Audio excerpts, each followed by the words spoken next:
Hello दोस्तों, आपका स्वागत है एसबीएन न्यूज पर। इस समय झारखंड से एक सनसनीखेज खबर सामने आ रही है। झारखंड पुलिस आतंकवाद निरोधी दस्ते यानी कि एटीएस और दिल्ली पुलिस स्पेशल सेल ने मिलकर एक बड़े ऑपरेशन को अंजाम दिया है। इस संयुक्त कार्रवाई में एक संदिग्ध आतंकी अशरफ दानिश को गिरफ्तार किया गया है, जिस पर कुख्यात आतंकी संगठन Islamic state of Iraq and Syria यानी कि ISIS से जुड़े होने का गंभीर आरोप है। 23 वर्षीय अशरफ दानिश मूल रूप से बोकारो जिले के पटवारा थाना क्षेत्र के मुस्लिम टोला बुंडा का रहने वाला है। वहाँ स्नातक पास है और पिछले 16 महीने से रांची के न्यू तवारक लॉज में रह रहा था। लॉज के संचालक और वहाँ रहने वाले एक 17 वर्षीय इंटर का छात्र जिसने बताया कि अशरफ का दिनचर्या इतना सामान्य था कि उस पर किसी का भी जरा सा भी शक नहीं होगा। कोई भी ये अंदाजा नहीं लगा सकता था कि वहाँ इतने खतरनाक गतिविधि में शामिल होगा। इस ऑपरेशन की शुरुआत रात 2 बजे हुई, जब दिल्ली पुलिस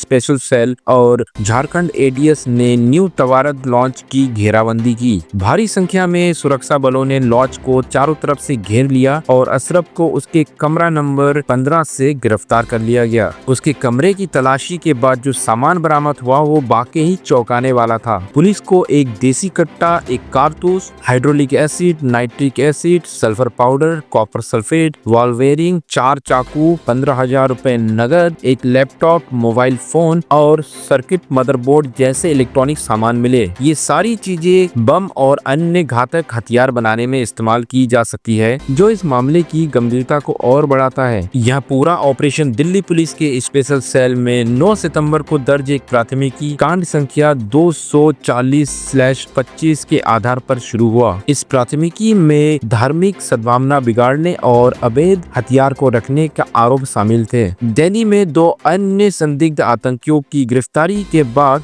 उनसे पूछताछ करने पे ये अहम जानकारी मिली, जिसके आधार पर दिल्ली पुलिस रांची पहुंची। इसके बाद झारखंड एटीएस के साथ मिलकर रांची के लोअर बाजार, अंगाड़ा और पालुमा के हुसैनाबाद में एक साथ छापेमारी की गई। गिरफ्तार अशरफ दानिश को रांची कोर्ट में पेश किया गया, जहां से उसे ट्रांजिट रिमांड पर दिल्ली ले जाया जाएगा। दिल्ली में उससे और अन्य गिरफ्तार संदिग्धों से गहन पूछताछ की जाएगी, ताकि इस नेटवर्क की पूरी जानकारी हासिल हो सके। अब तक की जांच में अशरफ का कोई पुराना आपराधिक इतिहास नहीं पाया गया है और उसने पूछताछ में कोई खास जानकारी भी नहीं दी है। लेकिन सवाल ये है कि आखिर एक सामान्य स्नातक छात्र इतने खतरनाक आतंकी संगठन से कैसे जुड़ा? उसके मंसूबे क्या थे? क्या वह किसी बड़े हमले की योजना बना रहा था? झारखंड एटीएस और दिल्ली पुलिस अब इस मामले की तह तक जाने के लिए पूरी ताकत से अपना काम कर रही है। कुछ अन्य संदिग्धों को भी गिरफ्तार किया गया है, जिनसे पूछताछ जारी है। सुरक्षा एजेंसियां इस बात का पता लगाने की कोशिश कर रही है कि क्या यहाँ कोई बड़ा आतंकी नेटवर्क है और इसका दायरा कितना व्यापक है। दोस्तों, ये मामला बेहद गंभीर है और हमारी सुरक्षा एजेंसियां हर पल इस पर नजर बनाई हुई है और हम आपके लिए इस मामले से जुड़ी हर छोटी बड़ी अपडेट लेकर आते रहेंगे। तब तक के लिए एसबीएन न्यूज के साथ बने रहिए, सतर्क रहे। धन्यवाद।